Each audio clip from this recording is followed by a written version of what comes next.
dropped it, Socks. Sorry. Hello, everyone. Welcome back. Oh, Socks. I'm sorry. I'm causing chaos. It was going to be a gentle, cozy video with us both being half asleep. And now I've disturbed the cat. Say hello, Socks. No.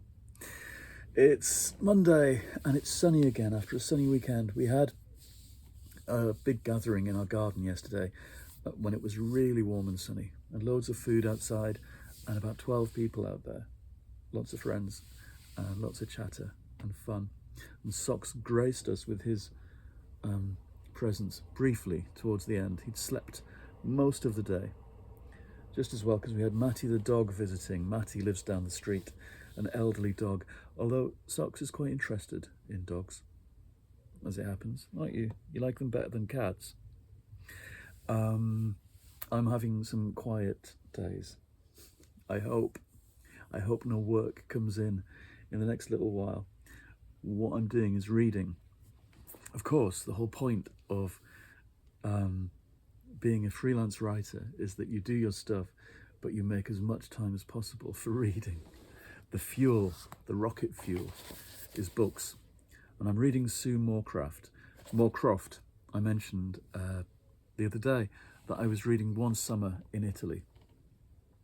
Somebody's had this before, and it's either fallen in the bath or fallen into a swimming pool, or somebody's dropped some lemonade or something on it, because it's a bit crinkly and sun worn, which I quite like. It's like it's been left on a sun lounger somewhere. Suitably, because it's a very summery book. It is very I was going to say low stakes. I kind of hate that phrase, but you know what I mean. It doesn't feel like the end of the world, which so many things do at the moment. I'm not going to be reading apocalyptic or dystopian fiction. I want to read summary books this month. This one is about a woman who is looking into her family. She's lost her father, and she's looking into the Italian side of the family.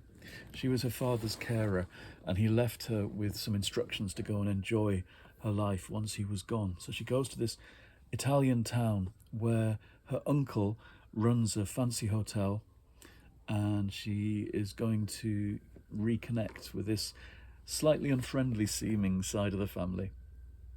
Meanwhile, she starts work at another hotel and gets drawn into the lives of one of the guests and one of the other waiting staff.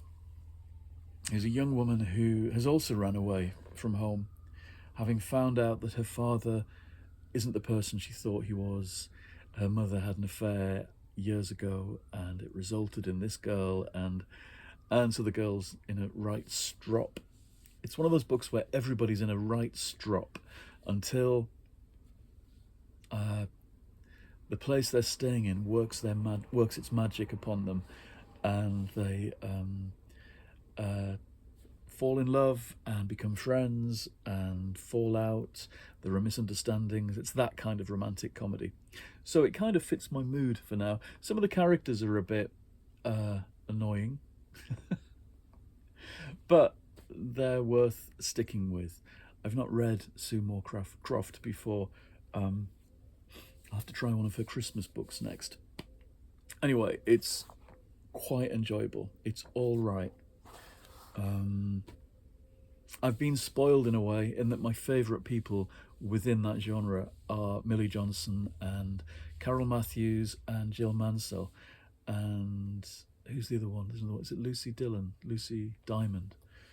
And they're really, really good. And they're funny.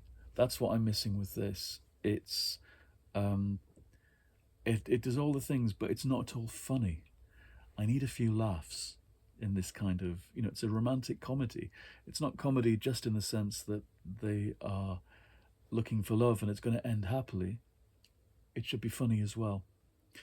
And there's a few sexy bits. There's one terrible description of where the woman has sex with the fella she's fallen for, who's this quite hot painter, web designer, or whatever he is, staying at the hotel.